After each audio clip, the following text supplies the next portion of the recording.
आ जाइए 5 के चल जाइए नाच के। ये गाना 5 तारीख के रिलीज भई रहे, 5 जनवरी के, जौन दिन पवन सिंह के जन्मदिन रहे। फ्रेंड्स, ई जन्मदिन के अवसर पे बहुत सारा जौन एक्ट्रेस बा भोजपुरी इंडस्ट्री के उ आई रही सन, जैसे कि उनकर नाजायज साली, हम नाजायज साली बारी, नाजायज मेहरारू बड़ी, ई तो पवने सिंह बतावे सकियन, हमनी के तो नाजायज सालिए पता बा। और ओकरा साथे साथे आई रही है माही मनीषा। तो माही मनीषा ई गाना पे डांस कैली कि आ जाइए 5 के चल जाइए नाच के।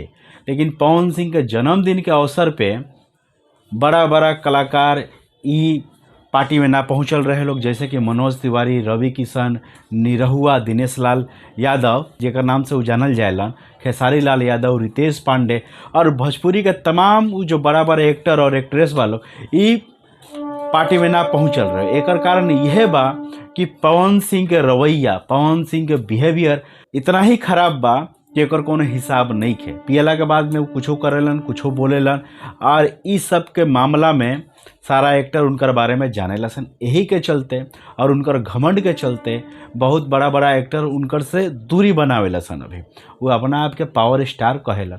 अब कौन चीज़ के पावर स्टार बारन उहे जानत हुईन। उनकरा ठीक से एक्टिंग ना आवेला, बॉडी हिसाब से नहीं खे, शकल के भी हम बात बोलम तो हीरो लाइक पर्सनालिटी नहीं खे। गाना भोजपुरी इंडस्ट्री में उनकरा ऐसन दोसर कोनो सिंगर नहीं खसन जौन उनकरा ऐसन गावे लसन। लेकिन एगो फिल्म स्टार लाइक वो नहीं खन, सिर्फ एक सिंगर लाइक बारन। तो उनकरा पर फोकस करे के चाहिए। नाच एक एगो नचवे पवन सिंह के आवेला, वो हर गाना पे आवेला एक एगो नाच, दोसर तो कुछ उनकरा नाचे आवेला ना। तो भाई घमंड कौन चीज़ के बा, खाली आवाज़ के लेके। आ तारा ऐसन सिंगर बहुत बॉलीवुड में पड़ल बारा सन, तो घमंड करेला, लेकिन इतना भी ना कि समझ में ना। तार फिल्म देखनी बॉस, वो देखे के बाद में तो साला ठंडू बाम खत्म हो गई, इतना सर दर्द हो गई रहे।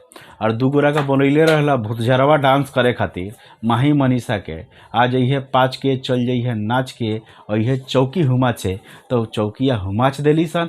अब रात के तू हुमच दिले हो। और हमार मतलब रहे कि नाच में अरे भाई गलत नाच समझे के चाहिए, हर बात गलते लेवे लो। और भोजपुरी में जौन गलत करत रहा सन ओकनी के बारे में कुछ ना बोले लो। आए का है, अरे को भूतझरवा डांसर के बोले रहा माही मनीषा, अरे भाई प्रे बाप, ओकनी के डांस देख के तो साला भूतवे भाग जाइए सन, पूरा एकदम मुरी हिला के का नाचेली सन।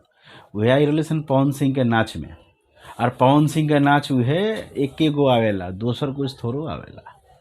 अरे भैया भूत झरवा लो अपनो, तारा माथा पे गलत फहमी के भूत चढ़ गई बा, तो झरवा लो कनिए सन से, ठीक बा। तो ऐसे फ्रेंड्स, हमार बात से रुआ सब सहमत नहीं की तो कमेंट्स करके बताई।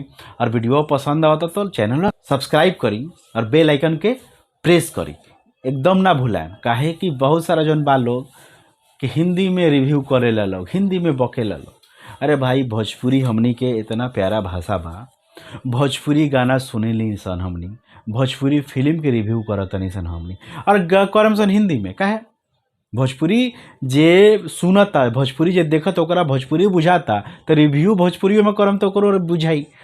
तही के चलते भोजपुरी में रिव्यू देखे खातिर हमारे चैनल का आज ही सब्सक्राइब करी और बेल आइकन के जरूर से जरूर प्रेस करी, काहे कि बहुत सारा वीडियो इंतजार करता रहुआ सभी के।